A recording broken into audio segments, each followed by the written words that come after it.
Salut, chers fidèles abonnés de la chaîne, cliquez pour gagner, vous allez tous bien. Dans cette vidéo, nous allons parler du projet Pi Network, qui est devenu carrément un stablecoin. À cette allure, oui, Pi est devenu un stablecoin. Vous allez comprendre pourquoi. Nous allons parler aussi de XRP. Nous allons parler aussi d'une banque digitale qui commence par habituer ses clients à utiliser les crypto-monnaies. Mais ce n'est pas Pi, vous allez comprendre aussi. Nous allons parler aussi du listing de Pi sur Binance. Oui, certains disent que c'est impossible.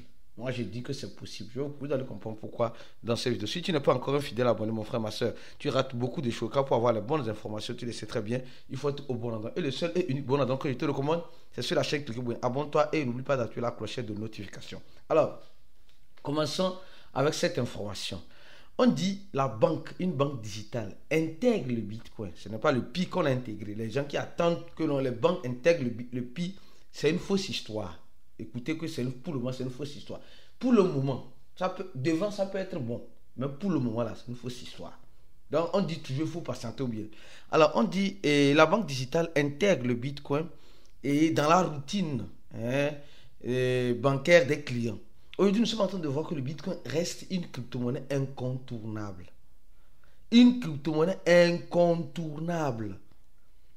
Et face à ça, beaucoup de banques veulent profiter du Bitcoin, veulent que le Bitcoin soit en quelque sorte le moteur qui va faire marcher aussi leur business. Parce que vous êtes sans savoir que si la manière dont nous sommes en train de voir l'écosystème de la crypto-monnaie, si les grandes banques, les grands institutionnels traditionnels ne prennent pas position, alors on n'aura pas de nouveaux investisseurs. Or, l'écosystème a besoin de nouveaux investisseurs pour enrichir les anciens investisseurs. Vous allez me dire, c'est une pyramide, ça je sais vous le dire. Donc, là, nous sommes en train de voir ce qui est en train de se passer. Tout le monde, aujourd'hui, veut profiter du Bitcoin. Tout le monde veut réellement profiter du Bitcoin. Mais la question que je me pose, toi qui me regardes là, toi qui me regardes, est-ce que tu as au moins 10 dollars de Bitcoin dans ton wallet? Tu as au moins 10 dollars. Parce que quand je dis ça, il y a certains qui ne comprennent pas. Le Bitcoin a commencé d'un rien, elle est devenue ce qu'elle est devenue. Et elle a fait ses preuves. L'une des premières preuves, c'est quoi? C'est la décentralisation du Bitcoin. Personne ne viendra me dire que la blockchain du Bitcoin n'est pas décentralisée. Non. Elle est bel et bien décentralisée. Personne ne viendra me dire, encore une fois de plus ici, que le Bitcoin, en quelque sorte, n'est pas une crypto-monnaie la plus capitalisée. C'est la crypto-monnaie la plus capitalisée. Au-delà de la décentralisation, elle a une forte adoption. Au-delà de ça, elle a une forte adoption. Donc nous sommes en train de voir de quoi est capable le Bitcoin et jusqu'à où le Bitcoin peut aller. Mais le Bitcoin est en train d'être utilisé pour être bien manipulé par une élite de personnes. Le Bitcoin est en train d'être manipulé par une élite de personnes. Et malheureusement, dans cette manipulation, nous sommes dans une jungle et nous sommes en train d'être malheureusement manipulés. Donc, beaucoup de prudence face à ça. Alors, parlons rapidement de Pi qui est un stablecoin. Mais avant de parler de Pi qui est un stablecoin, vous savez que le XRP a un stablecoin. Elle a un stablecoin qu'on appelle le RLUSD. Le RLUSD qui a été lancé le 17 décembre a dépassé un volume, en quelque sorte elle a été lancée le 17 décembre, a dépassé un volume de 3 trillions de dollars en volume de négociation. En volume de négociation. Alors, quand on voit ça, on se dit, ah les gars, c'est le stablecoin qui va peut-être surpasser le USDT. Le USDC aussi est là. Et quand on parle de stablecoin, les gars, on dit parité 1 à 1. Parité 1 à 1. Une crypto-monnaie qui a une parité sur une autre monnaie traditionnelle qui est le dollar américain. Donc, en ce sens, nous voyons clairement que le XRP est en train d'évoluer. Les gars, quand on parle de stablecoin qui évolue, on parle de sa monnaie mère qui évolue avec. D'accord? Donc, les gars, gardez un œil sur le XRP aussi. Et parlant du stablecoin du XRP, ce stablecoin qui a été approuvé par le NYDFS, qui est le département des services financiers à New York, qui a approuvé les stablecoins de XRP, ça veut dire simplement que beaucoup de choses arriveront bientôt dans XRP. Je ne suis pas papa XRP, mais je vous donne juste l'information du moment. Alors, Pi est devenu un stablecoin. Pi aussi est devenu un stablecoin. Quand nous voyons, les gars, écoutez, il y a certains pionniers qui sont tellement fanatiques, qui pensent que je vais toujours aller pour Pi ou je vais aller contre Pi. Je ne suis pas quelqu'un comme cela. Je n'ai pas la bouche attachée. Je dis ce que je vois. Les gars, les pionniers, il faut comprendre une chose. Quand vous êtes dans un projet là, Nicolas là, ce n'est pas votre frère. Souvent, certaines vérités blessent, mais il faut les dire. Nicolas là, ce n'est pas ton grand frère de sang. Ce n'est pas ton grand frère de sang. Donc, il a créé son projet. Tu es venu dans son projet. Donc, mon frère, aie les deux yeux ouverts.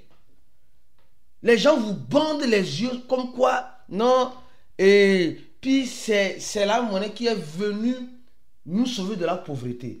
Mais pour le moment, elle a donné des millions à certaines personnes. Certes.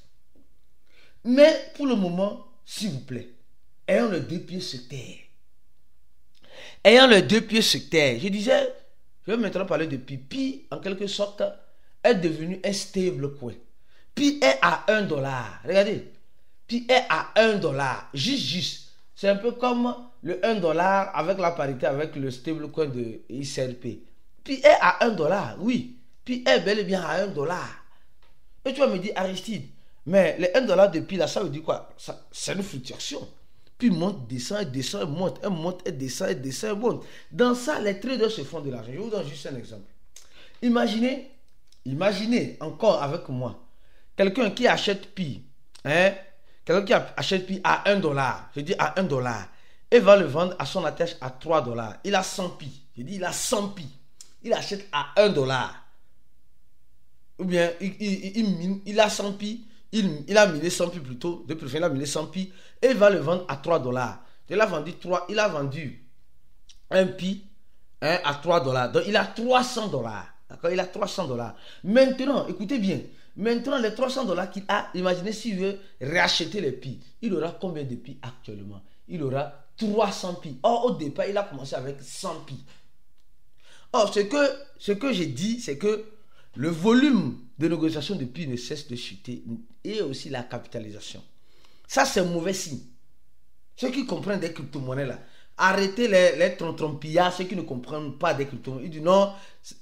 En tout cas, je vais continuer ma vidéo. D'accord? Donc, la capitalisation diminue, le volume diminue, c'est un mauvais signe. Ça, c'est un mauvais signe. Mais ici, le nombre de Pi en circulation diminue. Ça veut dire que le nombre de Pi qui sont sur le marché sont en train de diminuer. Mais ce qui est marrant, c'est que nous voyons qu'il y a des millions de Pi qui rentrent sur le marché, qui ne sortent pas. Mais ici, au niveau des Pi en circulation, on voit le Pi diminuer. Bon, là, c'est vraiment bizarre. Ok. Si je continue mon analyse, Pi est devenu un stablecoin à $1. Pi est à $1 aujourd'hui. Mais ça fluctue, ça monte, ça descend, ça monte. C'est ce que l'équipe de Pi a dit toujours, dans les telles conditions. Pi est une crypto-monnaie volatile comme les autres crypto-monnaies. Ceux qui pensent que non, le prix de Pi doit se stabiliser avant d'être accepté par les commerçants, c'est un faux problème.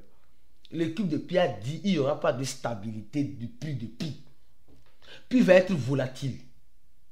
Après, c'est aux commerçants d'accepter ou de ne pas accepter. C'est comme cela.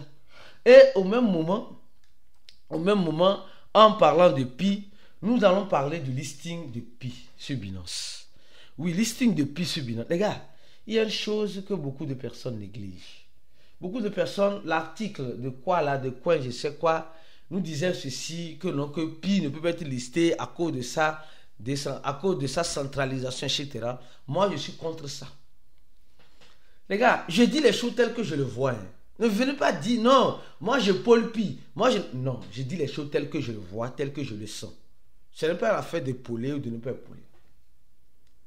C'est bien d'être un abonné de ces chaînes parce que tu écoutes des avis qui divergent. Tu écoutes des avis différents de ce que tu as l'habitude d'écouter avec ton leader de Pi. Parce que une chose c'est que suivre bêtement, sans analyser, c'est une autre chose. Mais suivre et après mettre ta matière grise en jeu pour comprendre, c'est aussi une autre chose. Il y a des gens, Eux, ils ne veulent rien comprendre. Ça me rappelle l'histoire de Cordao. Hein. Combien de personnes ne m'ont pas insulté dans l'affaire de Cordao ici? Combien de personnes ne m'ont pas insulté dans l'affaire de Cordao? Aujourd'hui, nous en sommes où? Nous en sommes où? Alors, je reviens encore sur cette histoire de listing de Pi. J'ai dit, moi, je ne suis pas d'accord que les gens disent que Pi ne peut pas être listé sur Binance. Les gars, vous connaissez mal les échangeurs. Nous sommes dans un domaine où arrêtons de dire que c'est impossible. Si l'équipe de Pi se décide de faire une bonne enveloppe comme celle-ci à l'équipe de Binance en secret et Binance décide de lister Pi, comment vous serez? Personne ne va savoir. Donc arrêtons de mettre les organes disant non, Pi ne pourra jamais rentrer sur Binance. Moi je suis contre ça. Pi peut rentrer sur Binance. Parce que Binance là-haut, il cherche quoi? C'est pas l'argent. Binance il cherche quoi? C'est pas le public. Pi a l'argent pour le donner, peut-être. Pi a le public pour offrir, peut-être. Donc ça revient à ce qu'ils sont en train de chercher. Et n'oubliez pas une chose, nous sommes dans un domaine où c'est le business. C'est le business. Nous sommes dans le business. Et si tu ne t'accroches pas à ce business-là, mon frère, ma soeur, tu risques de l'île. Tu risques malheureusement de l'île. Donc, je te dis une chose, mon frère, ma soeur, s'il te plaît, tu peux un beau jour voir Pi sur Binance. Quelles qu'en soient les irrégularités de Pi, tu peux voir Pi sur Binance. Binance a listé pire que Pi. Binance a listé pire que la monnaie Pi. Oui. Donc arrêtons de... Mais le problème c'est que quand Binance liste une monnaie, elle sait que cette monnaie-là, elle le liste parce que quelque chose, vous savez ce qu'elle fait, après des mois ou après quelques années, elle désliste. C'est comme ça qu'elle fait. C'est comme ça qu'elle fait. C'est comme ça qu'elle fait. Elle profite de la monnaie du moment et quand la monnaie n'est plus serviable, elle le désliste. Donc moi personnellement, je dis, c'est pourquoi il y a certaines monnaies, quand une monnaie rentre sur Binance, posez-vous une question. Quand est-ce qu'elle serait déslistée? Parce que quand on parle de listing de Binance, la monnaie pompe. Et quand on parle de déslisting de la monnaie descend. Donc, les pionniers, vous voulez que Pi rentre sur Binance. Si vous voulez que Pi rentre sur Binance, c'est bien. Mais préparez-vous, si il arrive que Binance décide de déslister Pi, le 1$ ou le plus de 1$ que tu verras, peut-être si Binance liste Pi, le prix va partir à $4, $5 peut-être. Hein? Mais les gens attendent le prix GCV. La lecture de l'heure serait faite. Plus GCV là, pardon. Commencez par, je ne sais pas comment certaines personnes sont en train d'être manipulées. Non. Oui, les gens voient la vérité, mais ils ont peur de l'affronter.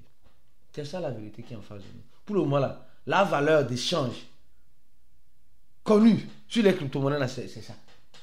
C'est ça qui est devant toi.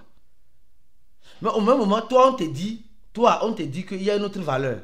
Bon, nous tous, ceux qui vont vendre les voitures, ceux qui vont vendre les articles, ceux qui vont vendre, tout le monde va venir acheter puis $1 ici sur les échangeurs et aller acheter les articles à 0.00001. Il n'y a pas de souci. Qui va pas? C'est pourquoi, vous regardez, les pionniers, les gens se mentent entre eux, quoi. Les pionniers là, ils disent non, nous soutenons le GCV. Ils soutiennent parce qu'ils veulent vendre, ils veulent acheter leurs produits et services en GCV. Mais eux-mêmes là ne sont pas prêts à accepter les choses. Vous voyez l'hypocrisie derrière. Disons-nous certaines vérités. Ceux qui soutiennent le GCV là, ils n'ont qu'à vendre leurs biens à eux-mêmes en GCV. Combien de personnes le font? Non, moi je ne vends pas. Les gens disent non, le Pi c'est le prix GCV, le Pi c'est le prix GCV. Mais dis-le de vendre sa moto ou de vendre ce qu'il veut vendre en prix GCV, va te dire non. Parce que lui il est malin. Il veut aller acheter chez quelqu'un en GCV, mais lui-même ne veut pas vendre en GCV. Non, qui manque qui dans cette affaire? Qui manque qui dans cette affaire? Combien de personnes aujourd'hui acceptent le GCV? Si les pionniers cherchent tous ceux qui veulent vendre, tous ceux qui veulent acheter les choses à GCV parce qu'ils ont les choses, ils ont les prix à leur donner. Imaginez une boutique qui vend en GCV. Mais cette boutique va tomber rapidement. Un supermarché qui vend en GCV, ça va tomber rapidement. Pourquoi? Parce que les gens vont venir acheter les prix ici, aller envoyer sur le prix browser et aller dire non, c'est le prix que j'ai miné. Comment tu sauras? Tu vas vivre son wallet, il va te payer, c'est fini, il quitte. Donc les gars, restons vigilants. Je dis, restons vigilants. Sinon, nous risquons de faire tomber nos business hors crypto-monnaie à cause de l'ignorance. À cause de l'ignorance. Je répète, ceux qui veulent se former, notre formation est toujours disponible pour tous ceux qui veulent se former. Cliquez sur le premier lien de la vidéo. Et notre channel aussi est toujours disponible, le deuxième lien. Et le troisième lien, le lien de notre confraternation. Je serai à Abidjan du 20 au 21 pour la confraternation. On se dit à la prochaine vidéo. Et ciao.